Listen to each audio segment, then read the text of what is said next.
based on statistic, we are looking about close to 500k technicians, including engineer. Kita punya talent saja keluar Malaysia every year berapa banyak? Kalau based on statistic.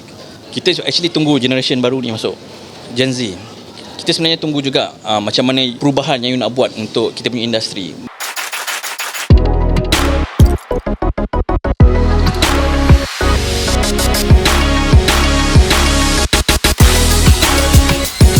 Engine 370, contact Ho Chi Minh 120.9.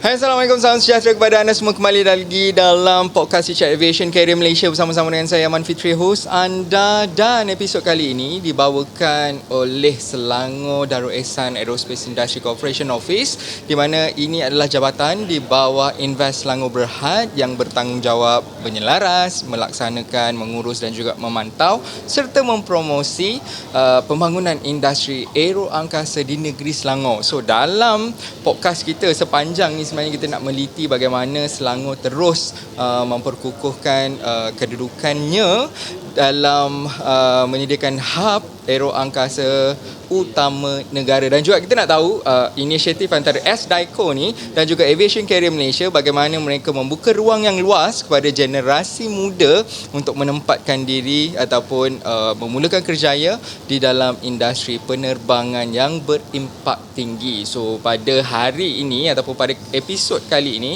saya bersama-sama dengan Tuan Ibnu Hidayat daripada D Aviation Group of Company. Yes, sir. So kita nak bercerita tentang sebenarnya jurang dalam industri penerbangan sendiri. So mungkin first of all, Tuan Hidayat nak kenalkan diri dulu, ataupun Tuan Ibnu nak kenalkan diri dulu. Okey, terima kasih kepada Aviation Career podcast menjemput saya hari ini. Nama saya Ibnu Hidayat. Saya ni adalah CEO dan juga Accountable Manager untuk The Aviation Training Organizations under The Aviation Group. So untuk The Aviation Group ni, kita ada a few company under this organisation. So one of it is a training yang saya mention dengan tadi, training. Nombor dua, kita ada The Aviation Techniques, is a line maintenance. Kita ada The Agency for the manpower support and supply. Kita ada a few organizations. Currently we have a new one is a Carbon MRO. That's the new one. This is the new one, a joint venture with Marubeni, Japan company, and we formed with this organisation, the Carbon MRO, which is the 145 organizations based in Subang. Baik, banyaklah sebenarnya dalam the Aviation Group of Company ni. Yes. Okay, Tuan Ibnu, frankly speaking, apa perspektif Tuan Ibnu sendiri dalam stigma aviation industry gap ni? Lebih kepada talent ataupun lebih kepada kedua-duanya? Mungkin dari sistem akademik ataupun the skill itself. Untuk aviation industry, kita punya tier ni saya boleh katakan lebih kurang 4 tier lah. Yang pertama, perspektif daripada airlines dan manufacturing. So yang kedua lebih kepada MRO itself. Yang ketiga punya level ni lebih kepada workshop, and last kali lebih kepada what we call it the education system. Setiap tier ni dia ada different requirement. Kalau kita cakap pasal MRO, kita punya requirement ni lebih kepada program yang spesifik untuk jadi licensed aircraft engineer, which is 4 years program. Ada yang 4 years program untuk licensed aircraft, 2 years untuk licensed technicians. It depends how it works on that. But this level currently the main issue in industry yang menjadi orang cakap bualan, diorang memerlukan licensed aircraft engineer. So meaning to say, kita tak cukup kaki tangan. So kebanyakan kaki tangan yang ada sekarang ni, macam saya cakap lah sebelum punya podcast ni, saya dapat dengar yang sebenarnya dapat tawaran daripada luar negara. Betul. So kebanyakan. So company-company luar memberi offer yang sangat tinggi, di mana company di Malaysia ini mungkin boleh tally, mungkin boleh keep the talent with a certain level of salary, tapi tak semua company mampu untuk memberikan gaji yang sebegitu rupa kepada kita punya engineer. Untuk discussion today dengan Invest Selangor dan SDICO yang kita buat pada hari ini, kebanyakan isu yang diorang ketengahkan adalah lebih kepada gaji pekerja. That's the common lah. That is common. Kita nak kena offer gaji tinggi. So talent kita pergi join another organisation. Macam mana kita nak maintain?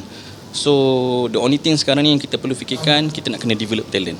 So when talking about develop talent ni, kita tak boleh suka-suka ambil pekerja daripada company lain.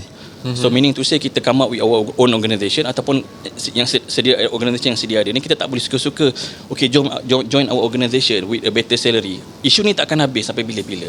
The only thing yang kita boleh buat, kita kena keep train. But in the long run, kita kena ada support daripada government, daripada funding yang available, dan juga dari what we call it, badan-badan yang boleh memberikan sumbangan untuk meneruskan program ni lah. Sebab untuk license aircraft ni, program dia sangat-sangat berbeza dengan program diploma dan degree. Dan ia juga ambil masa. Ambil masa minimum 4 tahun. 4 tahun. So, as you said, kalaulah penyelesaiannya adalah train dan seterusnya akan terjadi juga. Yeah, in the end of the day, and we need to find the solution how we going to keep this talent. Otherwise, in future, maybe kita akan, let's say lah, bagi situation, scenario, kita tak ada talent lagi kat Malaysia ni. Maybe the gap is about 2 years to find the talent. Maybe kita kena ambil talent from other country, which is kita pun nak kena train the other Expert people juga. untuk faham kita punya requirement. It will take time anyhow. So we need to help Really figure this out. Really figures. Others company is different requirement. Macam ground handling different requirement, manufacturing different requirement. Maybe they can start with degree, diploma. It's different requirement. But when talking about MRO, when talking about licensed aircraft, this is the program. Licensed aircraft program engineer lah. Basically we call it. As you are in this industry and ada discussion tadi kan, kenapa you rasa jurang ni makin besar? Kenapa? Selain daripada kita punya talent sendiri ke luar negara, mungkin fundingnya tak cukup kuat juga untuk company bagi salary yang sangat bagus berbanding dengan luar. This is my personal view. Yes. So basically you see now the Gen Z is coming to the picture. Gen Z already entered the industry. And the requirement from Gen Z and company sometimes tally, sometimes not tally. The new generation, sometimes they are looking for flexible hours. Okay. Hands-on method mungkin ramai yang berminat, mungkin Yang tidak. Dia lebih kepada fast money making, because this industry we're talking about hands-on. You need to work at the aircraft, you need to repair the aircraft, play with the whatever dirty stuff. So nowadays ada yang mampu untuk buat, ada yang tak mampu. Tapi in the end of the day, passion itself lah. So untuk macam industry leaders, kebanyakan industri yang the most important ni, you need to educate not only the children, the newcomers, they also need to educate the parent itself, which is this industry is growing. Industry is growing. Just imagine for the next 5 years, based on statistic, we are looking about close to 500k technicians, including engineer. I'm not talking about Malaysia itself. I'm talking about the Worldwide. Southeast Asia, worldwide. They are looking at these people. Who's going to replace this job? Okay. Dalam perjalanan mendapatkan lebih kurang 500,000 technician dalam masa 5 tahun lagi kan. As you can see, dalam negara kita ni, sistem akademik kita adakah selaras dengan apa yang bakal kita tempuhi 5 tahun akan datang lagi ataupun terlalu perlahan? It depends on, macam saya cakap tadi lah, it depends on certain level of pekerjaan, certain level of pekerjaan yang ada dekat Malaysia. Macam saya cakap tadi, manufacturing is different requirement. Maybe diploma, degree, you can enter the manufacturing. Tapi I'm talking about license aircraft ni, kita memang kena fokus untuk develop this talent. Hanya beberapa approved training organisation saja. I'm talking about ATO ni sebenarnya is approved by authority, CA Malaysia approve untuk Part 147, which is yang deliver basic training school ni. Hanya beberapa saja yang ada dekat Malaysia. And the course is 4 years. How you going to bring the people, especially Gen Z, to join? 2 years theoretical, 2 years practical experience. And this starting with SPM lever, you know. And kalau cakap pasal SPM lever, this field is totally different ball game. You need to be focused. Kalau you cakap pasal diploma in Masscom, degree in Masscom, is totally different. The one is lifestyle university dengan this technical lifestyle is totally different. They need to be focused. If you don't have that passion, you won't succeed. Tak semua yang pas, tak semua yang, to be honest, saya juga ada beberapa pengalaman. Ada yang jadi license aircraft selepas 10 tahun of struggling of this. Instead of 4 years. Instead of 4 years. Need to be focused actually. But ada yang juga jadi engineer selepas 4 tahun. So With the passion. with the patience. So anyway, before I end this first segment, you rasa apa impact dia kepada kita punya industri penerbangan di Malaysia because of all these problems? You're talking about after we The manpower itself. So bila kita tak ada manpower, apa impact dia sebenarnya? we are struggling now, to be honest. Really? Really, we are struggling in terms of manpower. Oh. Aviation, we are talking about pilots and cabin crew nowadays.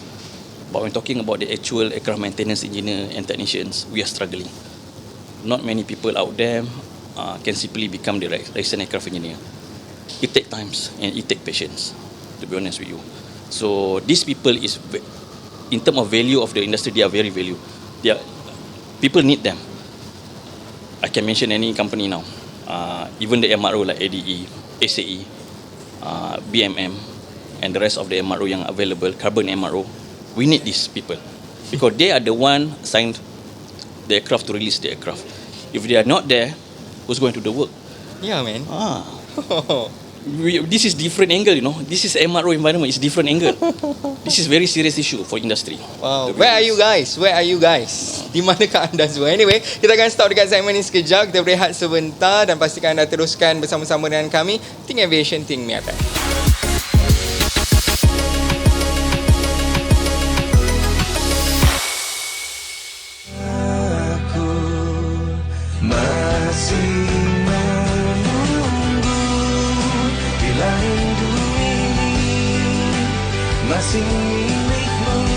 Cukup ke syarat SPM anda untuk sambung belajar dalam bidang penerbangan? Ini syarat mudah untuk sertai Diploma MQA di Aviation Career Malaysia. Yang pertama adalah lulus SPM. Yang kedua, bagi Diploma in Aircraft Maintenance Technology dan juga Diploma in Air Sheet Metal Repair Technology, anda perlu kredit dalam matematik dan satu lagi kredit mata pelajaran teknikal serta lulus dalam bahasa Inggeris. Bagi Diploma in Air Cargo Management dan Diploma in Airport Operation Management, hanya lulus SPM sudah memadai. Jangan lepaskan peluang ini, klik link di bio untuk mendaftar. Kickstart your career with Aviation Career Malaysia.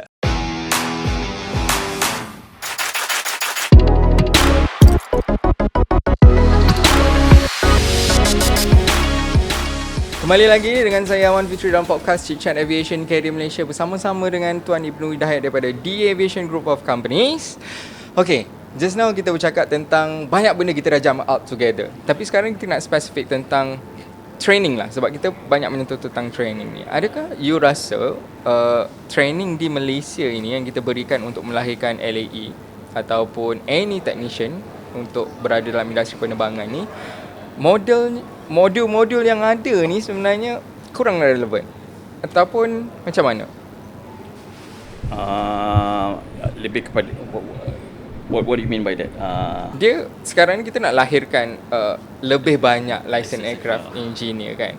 So adakah modul-modul yang ada sekarang ni setaraf antarabangsa di Malaysia sendiri ataupun sebenarnya kita perlu ubah suai lagi? Okay, this is my personal opinion. Okay, I tak nak ada relate dengan we call it mana-mana bodies yang okay, untuk modul yang ada pada masa kini dengan pada standard yang kita ada, boleh lagi diperbaiki. Mungkin daripada segi learning method itu sendiri untuk memberi minat kepada new generation itu untuk sendiri. tarik minat mereka kan. So you see even the university nowadays, kalau you're talking about very generic, very technical course, they still use the old school type of learning method. And when talking about technical, who's the instructor? Who's the lecturers? Semua orang-orang yang ada experience yang lama. So the way dia deliver the what we call it information maybe in a different world. Maybe the millennial maybe they are okay with that. But I'm talking about the iPad people, the technology, Gen Z nowadays. They need that kind of change. So instead of classroom reading the notes from A until Z, maybe they need to come up of digital learning. They need to come out with the new way of teaching. The requirement is still the requirement from the certain bodies to approve this, but the learning method must be different. Then they can bring the new generation to come to the picture and learn this program. Baik, so bermaksud you rasa kita perlu memberikan lebih penekanan kepada hands-on. Bukan pada hands-on, lebih penekanan kepada digitalization. Digitalization Bukan means lagi teori yang duduk dalam kelas. bukan lagi teori yang duduk 24 jam dalam kelas, seminggu duduk dalam kelas saja. Maybe in the along the theory tu kita ada satu lagi method digitalization, which is they can play with the small simulator, then they will learn about this kind of particular of aircraft parts with the sim stations lah in between. Something like that. But I believe some of the agency memang dah buat. Memang dah buat, tapi I'm talking about then tu is a upskilling model lah, not the long period like 2 years program. The upskilling reskilling is different. I'm talking about the licensed aircraft program is 2 years program. 2 years program ni the methodology is still the same, tapi the way they teach we need to fine tune how to bring or to include the digitalization model. Something like that. Baik. And macam mana sendiri selepas training tu, especially kepada mereka yang bakal berkhidmat dalam MRO kan, graduan-graduan ni, bagaimana mereka diuruskan selepas itu? Okay, basically as of now, for those student yang enroll this program, even before 4 years habis pun, MRO dah hire diorang. Oh. Yes. Because these people is talent. The program, okay, I brief the program structure. 4 years program, together with theory and practical, and they join the organizations. After they join the organization, they need to attend for the specific aircraft type in order for them to become licensed aircraft engineering, and this particular aircraft need to be type course need to endorse in their license. Then they can work on the particular aircraft and sign for the aircraft. There's another program after this basic program. So like the aviation, we are doing the reskilling and upskilling. So we are giving them the specific type of aircraft training. Untuk basic training is another training school. Untuk upskilling, reskilling, normally the aviation the one that giving the program, which is we are actually approved by CA Malaysia and also IASA to Part 147 to deliver this training. As example, one MRO, they serve the A320 aircraft and A737NG aircraft. So they are looking for lagi. When they hire the license without type rating dalam dia punya organisation ni, they cannot sign up for the aircraft. They have a license, but the aircraft the what you call the particular type tak endorse lagi. So they need to attend for this type training program. So, kalau tak ada tu maksud lesen tu kosong lah. Lesen tu kosong. I see. So bila they attend this program, contoh A320 type training, lebih kurang dalam 40 hari, teori practical, come back to organisation, dia dapat certificates, do assessment with organizations, endorse, lulus oral, endorse, submit to CM everything, dapat license untuk serve to the aircraft. Then they become the licensed aircraft for their first type rating. Barulah boleh digelar Licensed aircraft engineer with type training basically. I see. I rasa salah satu sebab mungkin jangka masa pembelajaran tu terlalu lama bagi generasi muda sekarang ni. Adakah itu memang requirement yang memang you have to done that for 4 years? You have no choice. Because this is the requirement. That's why when talking about requirement, there is a certain body that review the syllabus. Maybe they can come up with a better outlook in terms of the learning methodology in future. That's why bila terlalu lama, so that's why I cakap digitalization, the interactive module need to be seiring dengan teknologi yang makin yang kita absorb. And I think one of the reason juga sebenarnya adalah fun sebenarnya untuk took that license. Yes. Dia exactly like pilot one, tapi program ni tak semahal pilot. Dia between 100 to 170,000 ringgit Malaysia. Kalau as a parents, you bayar, I bagi you 170,000 ringgit dekat this organisation to run the course. Mestilah dia nak ensure anak dia jadi engineer one day. Tapi kalau tak sukses, there's another questions. So they need to redo the test. They need to to reset the module, This is the journey. This is a normal journey. That's why patient I mentioned just now. If you want to be licensed, you need to be patient. The right talent must be there. Otherwise, it's halfway, susah. Sebab tu ada yang nak jadi license aircraft ni, sepatutnya boleh jadi selama 4 tahun atau 5 tahun lah minimum. Jangan drag sampai 10 tahun. 10 tahun, 12 tahun pun ada. Long journey. But what do they earn in between that? Okay, in order for them to become licensed, of course lah, bila dah habis modul semua, nak collect work schedule, we call it, of course they are working. They are working with organisation. Tapi as a technician, starting. Tapi the salary benchmark taklah setinggi macam engineer. So they slowly building up their self, do the assessment, and collect the work schedule, submit until they complete everything. Then the time is coming, then it become license aircraft. Bila rezeki tu sampai. Yes. Anyway, kita akan stop sekejap untuk segmen ni. Kita sambung dalam segmen yang seterusnya. Kita berehat sebentar, jumpa anda sekejap.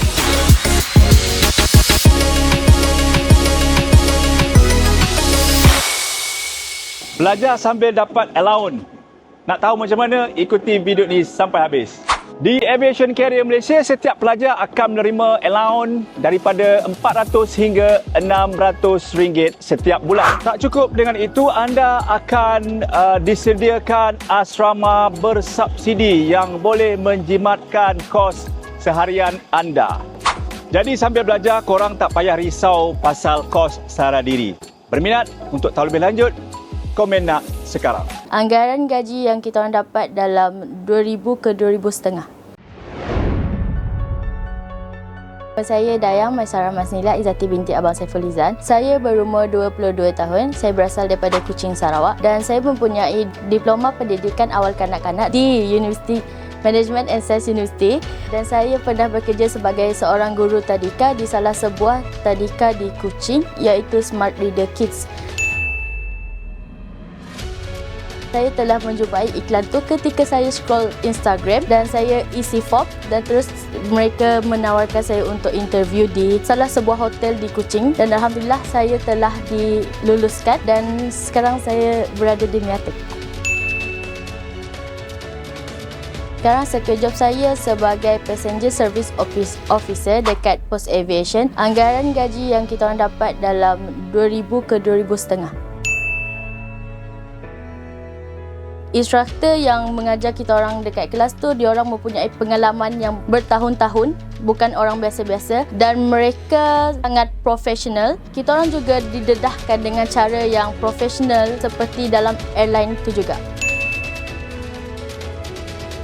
Saya berharap saya dapat mengubah masa depan saya dan saya dapat menyumbang tenaga saya dekat company tu yang saya akan bekerja suatu hari nanti dengan lebih banyak dan menguntungkan company tu. Saya menggalakkan orang luar untuk menyertai program ini sekiranya yang minat dengan bidang aviation sebab di sini merupakan langkah pertama ataupun platform terbaik untuk memulakan langkah dalam bidang aviation. Think Aviation, Think Miatek.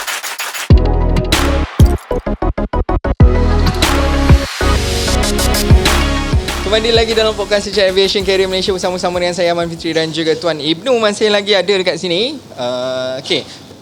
Tuan Ibnu, saya nak tanya, apakah kemahiran yang mendesak sangat bagi industri penerbangan di Malaysia sekarang selain pada license aircraft engineer? Dalam aviation industry itself, of course lah people been talking about pilots, cabin crew, but along the way kita juga cakap pasal license aircraft engineer, cakap tadi, and technicians. And a part of it, kita juga ada workshop yang maybe you are not aware apa yang available, workshop yang related dengan MRO ni. Sebagai contoh ni macam sheet metal workshop, painting workshop, cabin interior, battery shop, wheel and brake. So this particular workshop also looking for technician. Ini semua every part of the aircraft. Yes, so they're looking for these people to work with this particular. Sebab tu kita ada program-program TVET yang related dengan this particular workshop, macam NDT, sheet metal, ada AKBN and institusi yang approve TVET ni buat program-program macam ni untuk fulfill requirement by the MRO. So it's totally different academic and also qualifications untuk memenuhi pekerjaan-pekerjaan yang melibatkan different angle of MRO side lah. Macam saya cakap workshop, ada a few things lah. Banyak sebenarnya guys, sangat banyak. You guys kena explore, whoever yang betul-betul minat dengan aviation ni. Itulah Gen Z sekarang kan, dia susah sikit nak explore. Bila dia tahu, bila dia nak ambil course tu akan mengambil masa yang panjang dan dia tak tahu nanti dia akan ditempatkan di mana. Itu masalah dia. Yes. As sebagai orang yang dalam industri juga, you rasa apakah sebenarnya challenge bagi all those company sekarang ni untuk menerima graduan-graduan baru ni? Kita dah now is 2025. Most of the organizations looking people yang betul-betul ready to work. The requirement kebanyakan company set macam tu. Tak semua kebanyakan company set I need someone yang betul-betul ready to work. Ready to work tu as in Dia dah ada cert tapi tak ada experience, ataupun kena ada experience. Maybe dia offer gaji tinggi untuk ambil people daripada organisation lain, this kind of stuff lah, ready to work. So untuk restart balik, kebanyakan company lah, kalau bernasib baik, dia looking people yang betul-betul ada passion dan quality student untuk masuk organizations. It depends. I tak cakap macam saya cakap tadi lah, different company different requirement. Yeah. Contoh macam MRO. Dalam MRO ni bukan semata-mata aircraft engineer dan technician. Macam saya cakap, workshop bukan technician begitu. Kita juga ada different office yang membantu melengkapkan ekosistem dalam MRO tu sendiri. Contohnya kita ada purchasing, kita ada warehouse, store inspector, kita ada quality department, kita ada engineering department, kita ada finance, HR, kita ada planning department, engineering services, dan kita ada maintenance department. So department-department yang sebutkan ni semua ada requirement kerja masing-masing.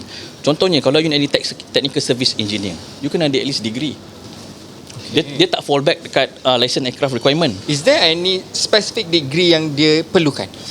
Depends. Contoh ada yang jadi technical service requirement, ambil aeronautical engineer, ambil aerospace engineering.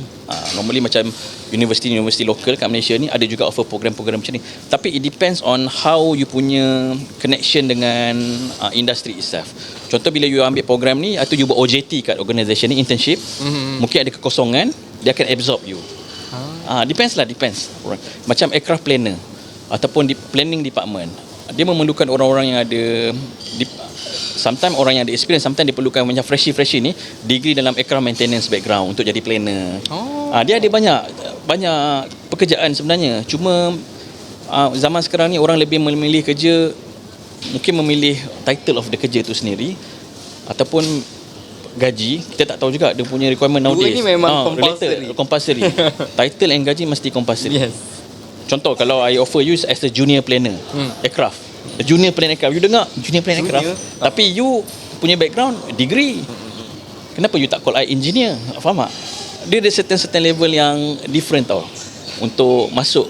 Mungkin you boleh explain, sebab benda ni dah sebenarnya menjadi salah satu border untuk mereka ni tak nak masuk dalam industri because of the title. Apa yang nak bagi tahu sebenarnya, kita dalam aviation ni kita ada junior, kita ada senior, barulah kita nak ke manager. Macam mana nak bagi tahu dia orang?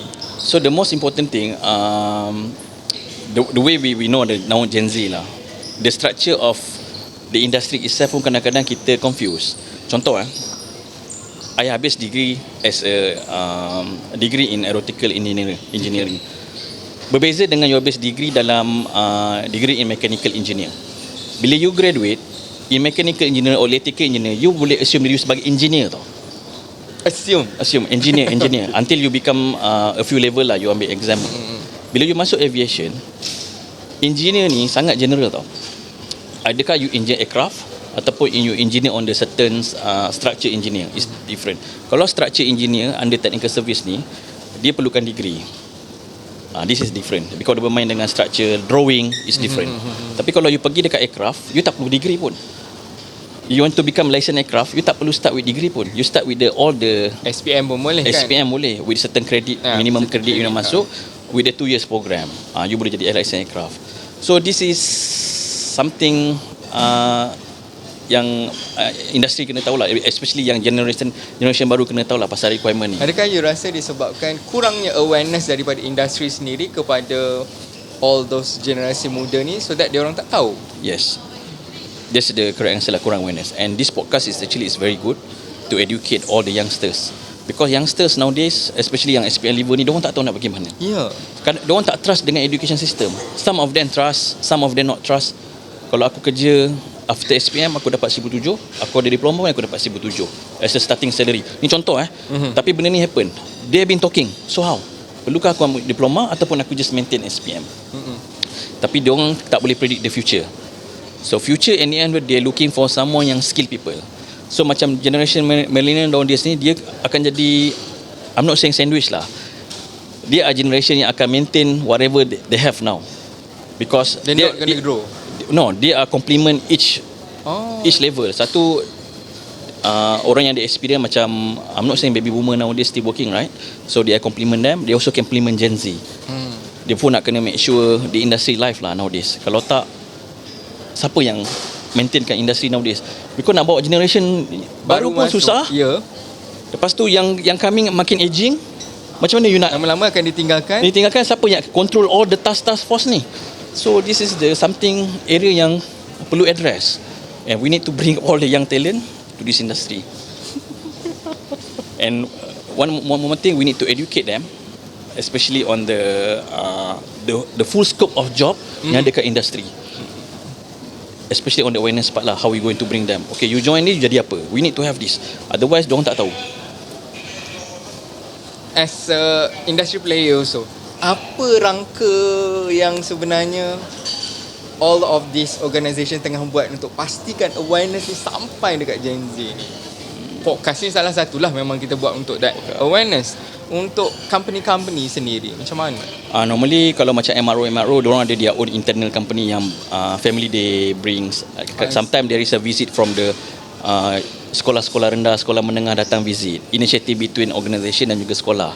Ada juga macam tu. Kadang-kadang kita through our agency atau body-body yang non-profit organisations macam contoh macam Invest Selangor, SDICO helping us to close the gap, do the what we called it talk to the sekolah, secondary school, sekolah menengah, to bring them to play interest for this kind of stuff lah. Sebenarnya awareness ni kena banyak lagi. So that's why kita bawakan podcast ni juga. Kita bawa industri expert untuk explain sebenarnya ke anda semua ni adik-adik. Sebenarnya industri penerbangan ni sangat luas dan peluang dia pun sebenarnya terbuka luas. Memang terbuka luas, to be honest. And Gen Z kena tahu yang especially adik-adik kat luar sini baru habis diploma, degree ataupun baru nak start mula career, nak memahami konsep ni pasal aviation ni, diorang kena challenge yourself lah basically at the end of the day. What you want to be, you need to plan.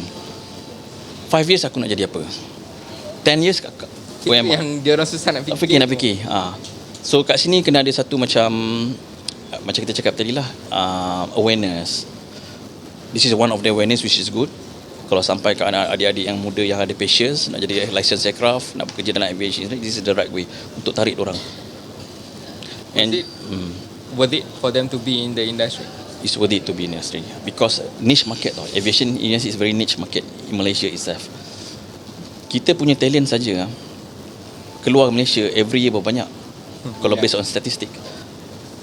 Itu bukan level, I'm not saying talking about licensed aircraft even though cabin crew issue pun satu, pilot, apatah lagi licensed aircraft engineering, licensed aircraft technicians. Put aside on the salary part because salary is subjective, and the end of the day how industry going to work and to grow. Kalau we keep losing people,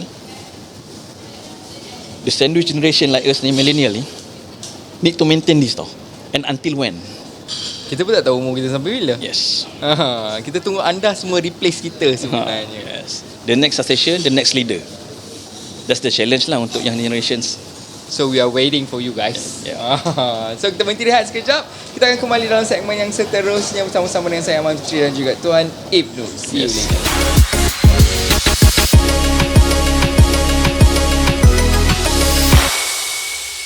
Dan anggaran permulaan gaji 1,900.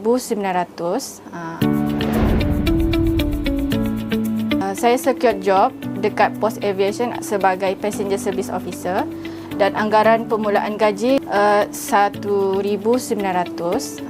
Harapan saya selepas tamat training adalah semoga apa yang kita impikan tercapai. Kita boleh start daripada bawah. Terima kasih dengan Miatek. Sedikit sebanyak saya belajar tentang aviation industry dan semoga kita boleh kerja dengan aviation industry dan airlines lain masa jangka yang panjang. Sekarang ni minimum masuk dekat company aviation ni gaji boleh dapat 3,000 sebulan. Tak berlaku kenaikan pangkat. Tapi disebabkan duduk dalam industri multinational, katalah dapat bekerja dekat negara sebelah kita di bawah SAT Singapore. Gaji dia 3,000 tapi kali dengan currency 3.5. Okey. Tapi kalau pula pergi kepada Emirates ataupun Qatar Airways, lebih banyak lagi. So untuk peluang pegang pendapatan 5 figure tu chancesnya sangat tinggi. Itu beauty dia lah. At the end daripada apa courses lah yang ada dalam pendidikan ni, career progression ni semua orang nak dapat gaji besar, semua nak pegang jawatan yang tinggi. Kalau hari ni dia orang tak belajar, saya percaya future dia akan belajar juga. Sebab career progression dia orang akan terbantut. You nak pegang level management ke atas, dah tentulah you kena ada at least degree dan sebagainya. So at the end, dia akan pergi juga sistem pendidikan. So sayanglah kepada lepasan SPM ni, yang sepatutnya sekarang ni mood tengah shock nak pergi belajar, pergilah belajar dulu. So itulah yang saya boleh katakan, laluan kerjaya dia dalam industri penerbangan ni sangat stable dan bright future lah untuk dia.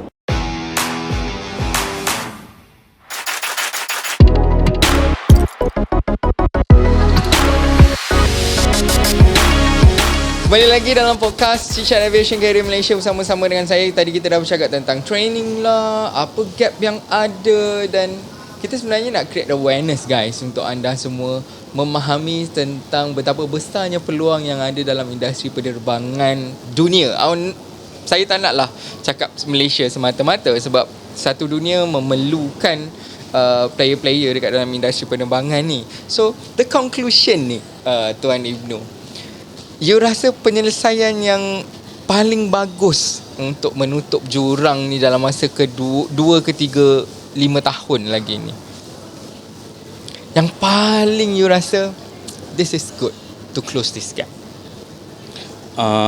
Dia banyak involvement tau. Especially on the structure of the program itself. Dia banyak involvement benda ni.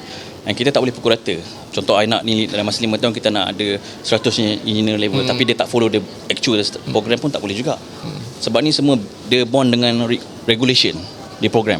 Sebab in the end of the day, aviation is the safest industry in the world. Regulation on the, you know about it lah. Yep. It's the safest, tak boleh challenge.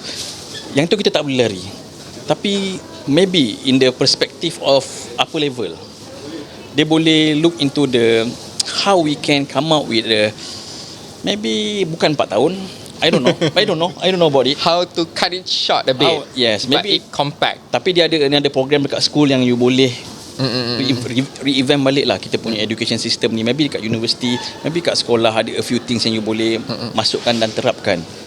It depends lah macam mana. Adakah you rasa kita perlu adapt ataupun mengadaptasi sistem pembelajaran di Eropah contoh dia?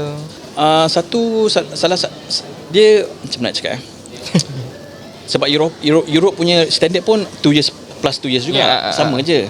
Diorang pun go through the same program, and which is some of them is successful lah untuk European ataupun yang ambil IASA 466 modul ni.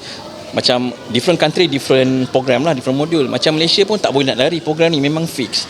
The only thing yang kita cakap, maybe in the upper level mungkin boleh make a study research a bit to see, maybe 4 tahun ni lama sangat lah.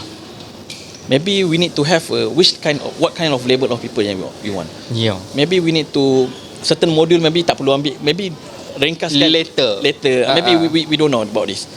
Sebab ada dalam modul pun ada maths, ada physics. Kan? Maybe a few things need to revisit again to look. Because kalau we still keep maintain this kind of stuff, this is my personal opinion, it will take time to find a talent. And do you think kalau kita berjaya revamp this program akan memberi impak yang sangat besar dalam industri penerbangan Malaysia, especially? Your personal opinion maybe? Of course, I can say not 100%, tapi at least bila orang dengar program tu bukan lama and the process is not too tedious, maybe benda ni akan buka mata untuk orang bekerja, menarik minat Gen Z. Tapi but again, this one very sensitive because this program is structured program which you cannot move. You cannot move because the requirement sebab very dia standard, dah standard kan? Dah standard. So what I mean is maybe the theoretical part you need to look baik macam mana kita nak make sure, okay, instead of classroom kita masuk sikit element digitalizations untuk reduce the numbers of in the class instead of maybe 2 years, maybe 1.5 year. Maybe it's good enough. It's good enough. Maybe we see how it goes the program. Tapi it's memang very cramped program lah. Then you need to follow lah. You cannot simply suka-suka. Yelah, kita dah cut short program. Yeah.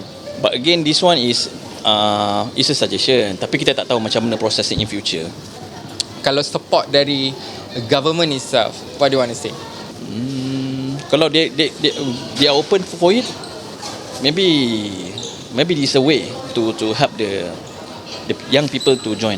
Yeah, I think one of the problem is memanglah the duration satu. And tadi kan I ada sebut tentang fun. Macam mana tu sebenarnya? Tak semua orang yang nak jadi licensed aircraft engineer tu mampu. You see, degree program itself maybe 20 ke 40 ribu ringgit. Maybe parents mampu lagi lah. And tu mungkin adalah dapat PT sikit Omara, kan. Kita pun ada fund juga untuk license aircraft engineering, under Mara. Tapi this one is specific. This is the technical course. So technical course ni differently harga dia bukan 20-30 ribu. Tak boleh dapat dia. I'm talking about the 100 to 150,000. Yeah, that's why. Itu mungkin salah satu problem yang Tapi you kena ingat juga, pilot pun ada loan daripada bank juga. So they still need to, ada orang passion nak jadi. Actually fund issue ni is subjektif. Kalau orang yang betul-betul minat, dia tak ada masalah. Maybe dia bayar 50%, dia akan cari buat loan untuk family. Tapi about passion. So the main issue ni bagi I is, macam I cakap tadi dah, people tak faham macam mana the industry work, how the aviation industry works. Kita nak kena buka minda orang ni. Aviation ni bukan semata-mata you nak jadi pilot ataupun nak jadi steward, bukan semata-mata. Dia besar skop dia, which is don't be surprised gaji pun berbeza-beza mengikut position yang ada. When you go for the specific program and you masuk jadi specific people yang you nak, you've been offered, gaji pun different. To be honest, I cakap sebab itulah I selalu cakap dengan dia orang yang sentiasa menonton, yang follow adik-adik yang selalu datang untuk bekerja dalam industri ni. Balik-balik kita akan dengar cabin crew, pilot, ground staff, ground handling, kan. Dia tak terbuka lagi yang sebenarnya industri penerbangan ni sangat luas. Banyak business unit yang kita tak nampak sebenarnya. True. So anyway, Tuan Ibnu, apa yang you betul-betul nak emphasize kepada mereka ni? All the maybe our future newcomers in the industry. On behalf of industry, especially aviation industry lah, kita actually tunggu generation baru ni masuk, Gen Z. Kita sebenarnya tunggu juga macam mana perubahan yang you nak buat untuk kita punya industri. Mungkin you ada idea yang lebih bagus, kita tak tahu. We have been maybe kita punya, sebab I've been working about 15 to 16 years already in industry. The requirement sama je, the vibe is similar. Maybe the new generation boleh bawa impact yang berbeza daripada new ideas, new culture, new working environments, new vibes for us. So we are waiting for you actually. Tapi macam saya cakap tadi, you kena ada patience. Whatever you choose in your life, you kena ada patience. Even though it's halfway, tapi you ada patience, it's possible to make it happen. Everything is possible. There's nothing is yang tak possible dalam dunia ni, tak adalah. Yes. Kalau ada passion, ada usaha, pasti boleh punya lah. So anyway, banyak sebenarnya kita nak kongsi, tapi itulah masa mencemburui Tuan Ibnu, thank you so much untuk berkongsi, at least membuka mata Gen Z kita sedikit tentang betapa besarnya opportunity yang ada dekat dalam aviation industry ni. And apa yang kita doakan, just doakan mereka dapat replace kita one day nanti. And to those yang sebenarnya mungkin berminat sangat nak masuk dalam aviation ni, you can layari laman web www.yegmy.com, dan dekat situ insyaAllah you guys akan dibantulah sebenarnya untuk pilih mana industri aku yang sebenar ni, apa sebenarnya aku nak jadi dalam aviation ni. So kepada anda semua, insyaAllah kita doakanlah semoga semua perusahaan anda dipermudahkan. And thank you again Tuan Ibnu Hidayat daripada The Aviation Group of Companies, dan insyaAllah kita jumpa lagi nanti. Terima kasih guys. Kepada anda semua, kickstart your career dan think aviation, think Miatek. Come on.